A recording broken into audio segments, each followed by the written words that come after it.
질의해 주시기 바랍니다. 네, 역학조사관님, 네, 어렵게 오셨으니까 말씀 부탁드리고요. 예. 역학조사관님 5월 20일부터 7월 20일까지 이제 2달 정도 활동하셨을 거 아니에요? 네. 그 첫 번째 간대가 평택 성모라 그랬죠? 네. 네, 언제 가셨다 그랬죠? 5월 20일 5월 20일 가셨다 그랬죠? 네. 그러면 5월 20일 이전에 메르스와 관련된 지침 보신 적 있습니까? 지침 교육 받으신 적 있습니까? 일반적인 역학조사 말고요. 메르스와 관련된 지침, 연수교육 과정에 들어있었던 적 있습니까? 지침은 아니고 메르스라는 질병에 대한 강의를 받은 적은 있습니다. 질병에 대한 강의 언제 어디서 받으셨죠? 언제 어디서라고 질병관리본부에서 받으셨어요? 그냥 다른 대학에서 들으신 거예요? 질병관리본부에서 받았습니다. 질병관리본부에서 누가 강의해 주셨어요? 제가 정확하게 기억하는 것은 2013년에 메르스 의심 환자가 국내 입국했을 때 2013년이요? 예, 알겠습니다. 그러면 메르스 관련 지침은 2013년 이후에 만들어졌잖아요. 2014년에 네. 만들어졌잖아요. 그러면 지침 만들어진 이후에 역학조사관님 보신 적 없다는 얘기네요? 아니요, 그렇지 않습니다. 메르스 의심 환자 아니, 지침- 그러니까 지침은 보신 적이 있어요? 네, 지침 본 적 지침 보신 적 있어요? 네. 지금 지침이 다 사라졌습니다. 마지막 것만 질병관리본부에 있고, 이전 거는 다 사라졌습니다. 문제 있던 거는. 네. 응? 그래서 제가 따로 보내려고 해서 갖고 있고요. 네. 문제 있던 거라도 질병관리본부에 자료실에만 떠 있었고, 오픈돼 있지 않았습니다. 오픈돼 있지 않았는데 관심 갖고 보신 거예요? 그럼 지침을 혼자? 강의는 들었고, 따로 지침을 교육받지는 않았잖아요. 근데 관심 갖고 보신 거예요? 네, 네. 예, 알겠습니다. 그러면 스마트 워크센터에서 5월 20일 모여서 네. 그 격리 대상 지침 네. 5가지 경우 받으셨다고 네. 그랬잖아요. 네. 그때 그 지침 서류 갖고 계십니까? 구두로 지시받았습니까? 서류 받았습니까? 구두로도 지시받았고 서류 갖고 계십니까? 카카오톡 예, 채팅창에 그거 카카오톡을 그럼 찍어서 보내든지 자료를 하시든지 그때 지침 5가지 보내주세요. 네. 예. 그러면 그거 이외에 메르스 관련해서 역학조사관이 현장에 갔을 때 어떻게 하라 하는 지침이 5월 20일 날은 스마트 워크센터에서 5가지 경우 들은 거 말고는 없었나요? 그 이후에 5월 21일에 5월 21일에 뭔가 서류를 받은 게 있었나요? 교육보다도 현재 지침에 보완할 점이 있다는 판단을 현재 지침은 메르스 관련 의학적 지침이요. 2014년 버전 메르스 지침이요? 지침에 고쳐야 될 부분을 역학조사관들이 의견을 내서 개정하기 21일이요? 네. 근데 우리가 그 복지회의가 최초로 열린 게 5월 26일인데 5월 26일까지도 지침에 문제가 있는 걸 하나도 인정한 게 없었는데요. 온도만, 체온만 0.5도 낮출 수 있다 이렇게 얘기하셨거든요. 근데 뭐를 문제가 있어서 그 교정하셨는지 보내주세요. 자료 그거는 제가 받겠습니다. 그러면 역학조사관이 그 질병관리부 공식 2분 있고 30분은 공중보건이잖아요. 그죠? 네. 예, 30분은 공중보건인데 역학조사는 공중보건으로 있는 분이 지금 책임지실 일은 아닌데 그때 상황을 워낙 복지부나 질병관리본부가 자세히 얘기를 안 하니까 본인이 대신 대답을 할 수밖에 없는 겁니다. 네. 그러면 보고는 역학조사 과장에게 보고했겠죠? 백을량 과장에게? 네. 백을량 과장님은 누구한테 보고하시죠? 허영주 센터장님한테 보고하시겠죠? 감염병관리센터장? 네. 맞아요? 네.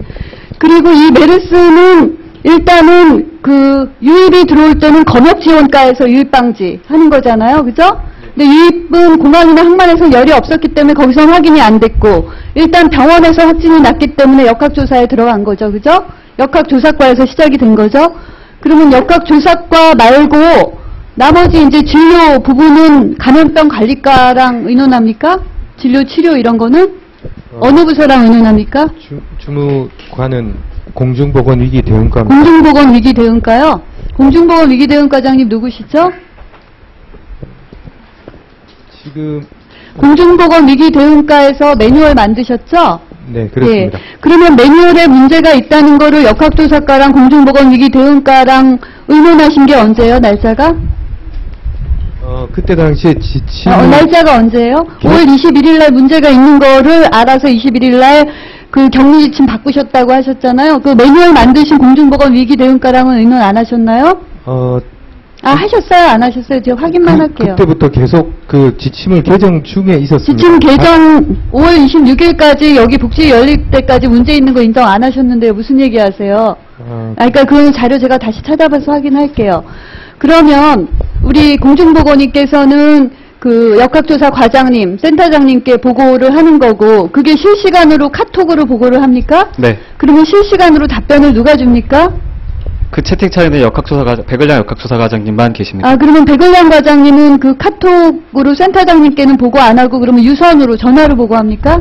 어떻게 했습니까? 그 현장에 한 일주일 사이에? 아, 근데 기본 20일, 21일 날 벌어진 일에 대해서는 실시간으로 그럼 센터장님한테 거기는 별도 카톡이 있습니까? 어떻게 보고하셨어요?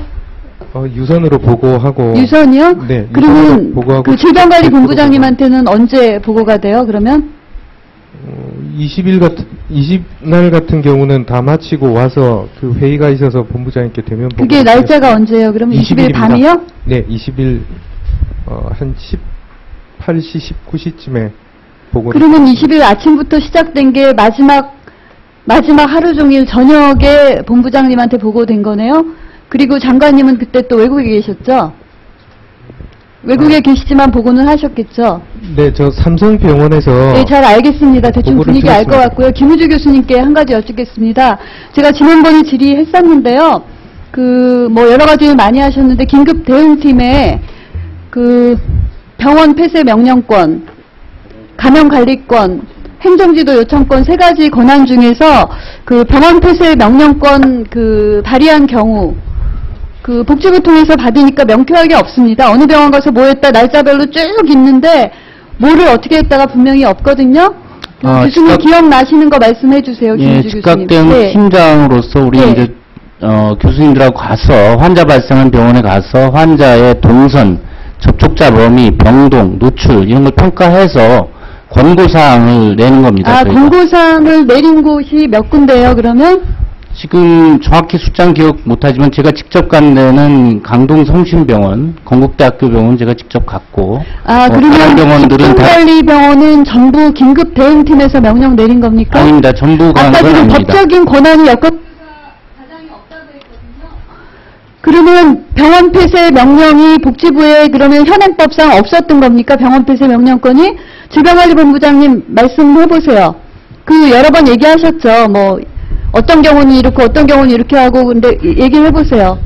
우리 이번에는 법을 바꿨죠, 그죠?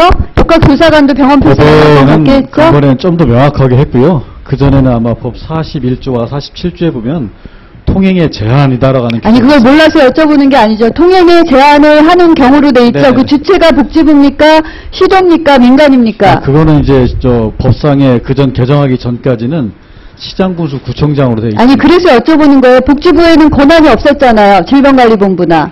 시도 시군구가 하게 되어 있는 거였잖아요. 그죠?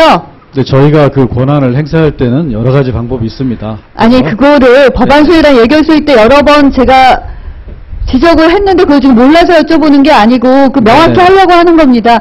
복지부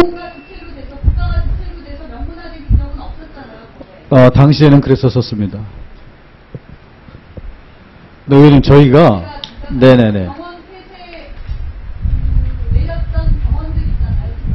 네네네네. 정부냐, 시도냐, 긴급 대응팀이냐, 그걸 명확히 해야 된다. 여러 번 말씀드렸습니다. 이상입니다. 그 의미는 왜 그런지 정확히 생각해 보세요. 예, 수고하셨습니다. 예, 다음은 존경하는 김영환 의원님 질의해 주시기 바랍니다.